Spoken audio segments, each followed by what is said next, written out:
The story of the Mayflower will forever be connected to the historic English port of Harwich.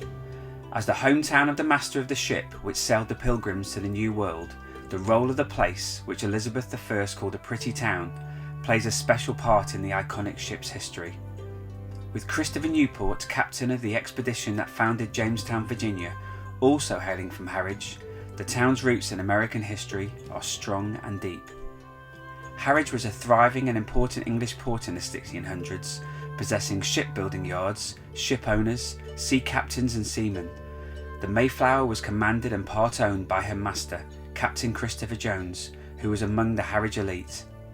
Jones's house still stands close to the waterfront at Harwich today and was clearly the dwelling of a man of substance.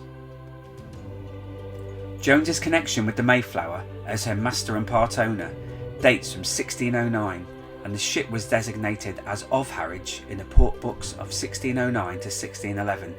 Confirmation beyond doubt is assured from an Admiralty document dated January 1611, when Jones was involved in a salvage claim. Here he is identified as Christopher Jones of Harwich, master of the Mayflower of the same place. This indisputable linking of Jones and the Mayflower with Harwich gives the town its special place in this iconic story. Although Jones had moved to Rotherhithe in that same year, he was clearly identified as a citizen of Harwich, and his ship Mayflower would become famous for its transatlantic expedition carrying the Pilgrim Fathers. Jones married Sarah Twitt at St Nicholas's Church, Harwich, on the 27th of December 1593. She was aged 17 and was Jones's neighbour, living opposite her future husband on King's Head Street, Harwich. Sarah, whose home is now a local pub, the Alma, had a wealthy father, Thomas Twitt, who had strong shipping interests. At his death, her father provided considerable funds for her and a half share in his ship Apollo. The two families combined their shipping interests to mutual advantage. Within a year of his marriage to Sarah, they had a boy named Thomas, named after Sarah's father, but the church burial register sadly records the infant's death on the 17th of April 1596. Sarah had no more children and sadly died young, aged just 27 years old. She was buried in Harwich on the 23rd of May 1603.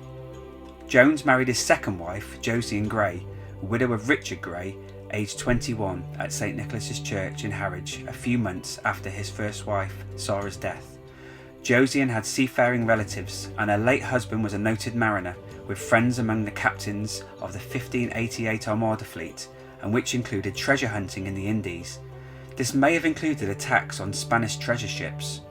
Josiane probably bought a substantial marriage portion and had inherited her late husband's house in Church Street, Harwich, together with other land and property. She was the daughter of Captain Thomas Thompson, a famous privateer and friend of Christopher Newport. The rise of Jones is well documented in a book by David A. Mayle called Christopher Jones and the Mayflower Expedition 1620 to 1621, who writes, "From town records we discover that in 1601 he was one of 77 men who took the oath and was elected freeman of the borough of Harwich. His name is listed as one of the 24 capital burgesses on the Great Charter granted to the borough by King James I in 1604. Civic accounts record Jones acting as an assessor for tax on land and property, and even as a jury member when his father-in-law was reprimanded for failing to repair steps to the quay adjacent to his house. But Jones also had his own clashes with the law. He was accused in 1605 with George Coleman for keeping hunting dogs, a pursuit only open to those gentlemen whose land was valued at more than 40 shillings per annum. Clearly Jones was prospering, but not yet sufficiently advanced to be classed as a gentleman. Christopher Jones's career at sea continued to prosper during the course of his second marriage. He was engaged in building ships, including one named Josiane after his second wife, as well as trading between England and Europe. Records show voyages to Norway, Bordeaux and Rochelle, particularly in exporting cloth and importing wine. In about 1611, Jones decided to leave Harwich and moved south to London, where he made his home in Rotherhithe parish, a mile downstream on the Thames from the Tower of London. Almost a decade after leaving his hometown of Harwich, Jones and the Mayflower set sail on the 16th of September 1620 from Plymouth, UK to America, which was known to English explorers at that time as the New World. Its passengers were in search of a new life, some seeking religious freedom others a fresh start in a different land. They would go on to be known as the Pilgrims and influence the future of the United States of America in ways they could never have imagined.